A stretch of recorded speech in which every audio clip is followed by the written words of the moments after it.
First and foremost, I want to welcome you all to this evening, this event. It's a great opportunity, despite the numbers that are here, to have intense one-on-one dialogue. And to that end, we don't need a candidate tonight. Anytime that you would like to speak with me, I would encourage you to do so. I'm going to give you my cell phone number now. You can use it. It's on me 24 hours a day. I encourage you to call and talk to me about any aspects having to do with the school district, or with anything in our region whatsoever, and anything having to do with our kids, taxpayers, or anything along those lines that are on your mind. There's one thing that can be said about me, is that I am always willing to listen. And I'm always willing to, I always return phone calls. So my cell phone number is 717-514-0594. If you don't have a pen, I have one here. I'd be more than happy to let you have a pen. So you can write down the number. I will talk your ears off about the school district, but I will not do so tonight because I'm constrained to 5 minutes, which I said to myself I'm only going to take up 3. There has been a lot that's been said about the infighting and between the school district and the school board members, and a lot of people point to that as their main #1 issue.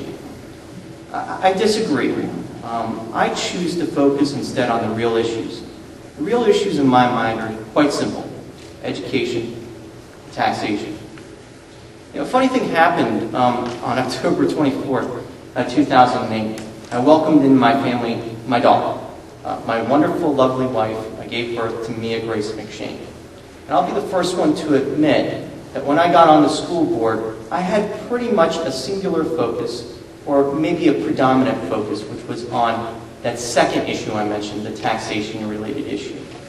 And a funny thing happens when you have a kid, if anyone's had a kid. It has an opportunity to totally change in a positive way every aspect of your life and your thinking. I started to think about, what do I want my legacy to be as a school board director and as a member?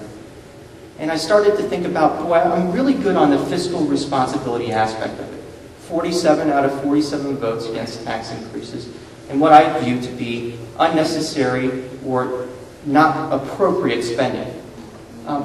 And the education I was very good with, but not having a child that's gone through the school district yet, but we will. I have to admit that I was a little bit lacking in focus there.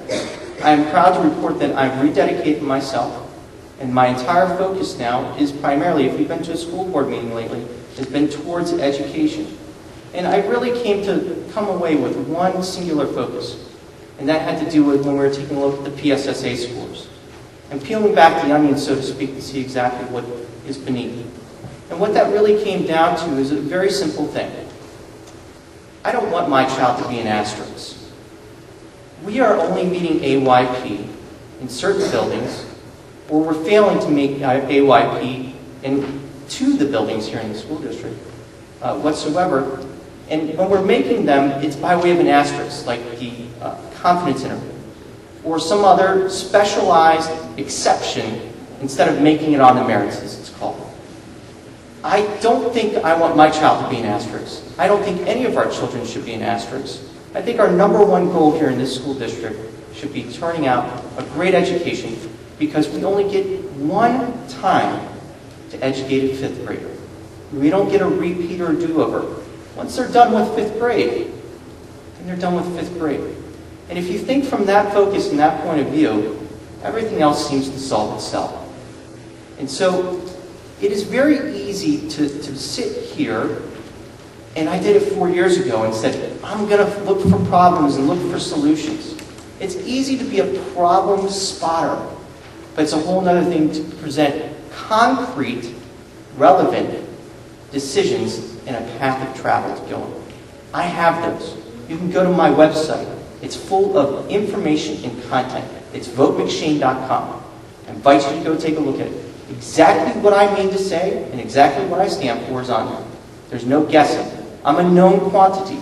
I've served on the school board for 4 years.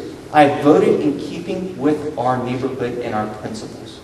And so I just simply ask that you help me to continue on in this legacy that I hope to bring forward and carry through on this project that I think is so important, which is the education of all of our children. And I thank you for listening.